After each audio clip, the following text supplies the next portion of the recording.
El directorio del organismo aprobó el 20 de junio de 2018 un préstamo excepcional para la Argentina por 50.000 millones de dólares.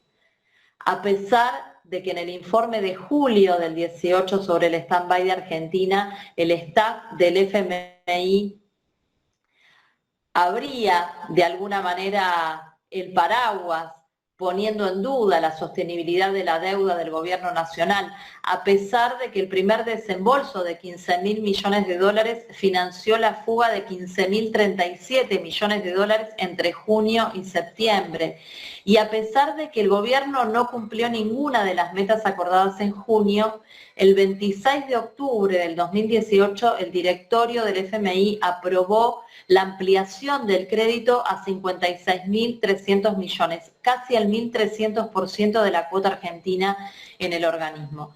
De ese total se terminaron desembolsando 44.500 millones de dólares. El interés norteamericano en alinear geopolíticamente a América Latina detrás de su estrategia es probablemente la única forma de explicar el otorgamiento a nuestro país del préstamo más grande de la historia de la institución multilateral. Un grillete reforzado por el cronograma que se acordó para su devolución de imposible cumplimiento, en especial en los años 2022 y 2023, con una fuerte concentración de casi 20.000 millones de dólares de vencimientos cada uno de esos años. ¿Y para qué sirvió ese préstamo?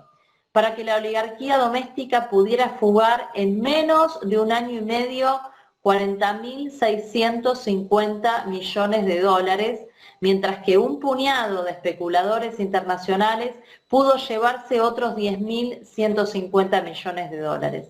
La contrapartida, una deuda externa pública con el Fondo Monetario de 44.500 millones más intereses y recargos a cuenta del pueblo argentino, mientras que el Banco Central sufrió una disminución neta de las reservas de 4.695 millones en el mismo periodo. Todo eso a pesar de que el artículo 6 del convenio constitutivo del organismo prohíbe de manera taxativa que los recursos del fondo sean aplicados para hacer frente a una salida considerable o continua de capital. La violación fue flagrante. Mientras se consumaba el saqueo, los salarios pasaron de representar el 54,2% del ingreso nacional en el primer trimestre de 2016 al 46,8% en el cuarto trimestre de 2019. En paralelo, la desocupación abierta escaló desde el 5,9% en la última medición de 2015 al 8,9% en el cuarto trimestre de 2019. El PBI se derrumbó 2,6% en 2018 y otro 2% en 2019, lo que por supuesto agravó el problema de insostenibilidad de la deuda. Mauricio Macri y el Fondo Monetario dejaron a la economía en 2019 con más de 16 millones de personas en la pobreza y casi 4 millones en la indigencia. Y todas estas condiciones empeoraron sensiblemente para el país con la pandemia después del cambio de gobierno. Pese a todo, el Fondo Monetario descartó inmediatamente en las negociaciones una reducción de la deuda o una condonación parcial, así como también la opción de un acuerdo especial que extendiera el plazo por lo menos a 20 años para el repago. El menú quedó recortado a su imposición de refinanciar la estafa que se había consumado durante el gobierno de Macri, con un acuerdo de facilidades extendidas sujeto a las condicionalidades de siempre: política fiscal y monetaria contractiva, ajuste tarifario, devaluación de nuestra moneda, etcétera, etcétera. Ese programa sería, por sobre todas las cosas, incompatible con lo que es el principal desafío de economía política en nuestro país, que es mejorar la distribución. Los salarios perdieron 8,5 puntos de participación en el ingreso nacional entre los terceros trimestres de 2016 y 2021 y 2,6 puntos si lo comparamos con el mismo periodo de 2019. Los desembolsos de la nueva deuda para pagar la estafa de 2018 estarían además supeditados a la aprobación de revisiones trimestrales que mantendrían a nuestra economía en permanente estrés financiero y al borde del default. Y además es esperable un escenario donde cuando haya que empezar a devolver el nuevo préstamo en 2026, no se disponga de las divisas, porque la deuda es sencillamente impagable. Y eso empujaría al país a nuevas negociaciones, mayores ajustes, mayores condicionalidades, condenándonos a un nuevo ciclo largo de endeudamiento y decadencia.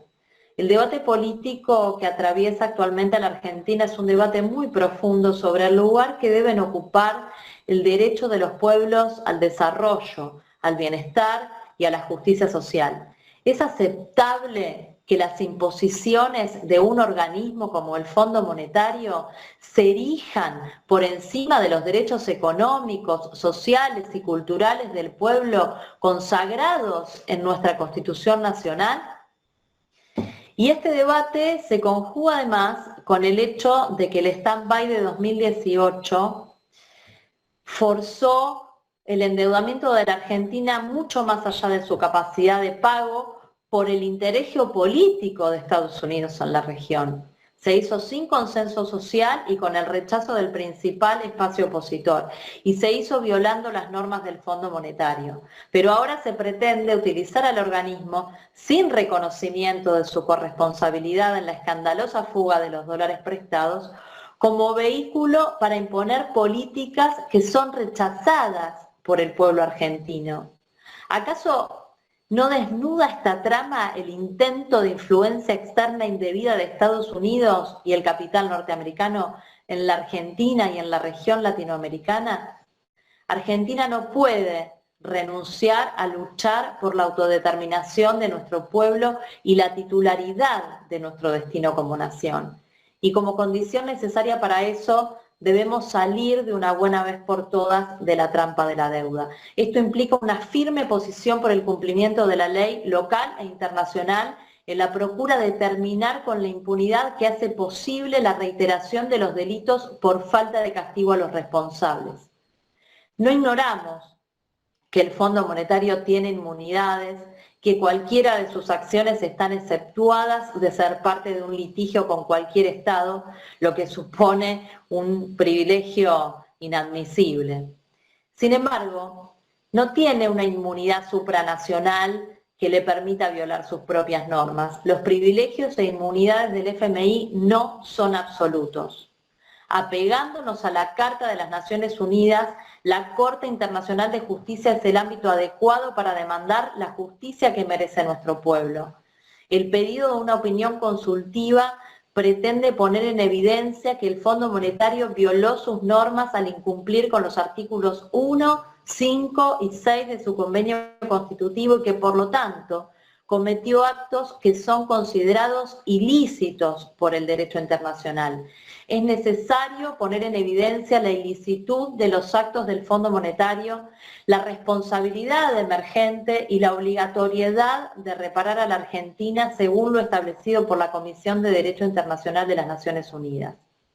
Mi país, como otros países hermanos, ha visto la historia repetirse una y otra vez mientras el Fondo Monetario sigue ejerciendo el colonialismo financiero sobre nuestras naciones.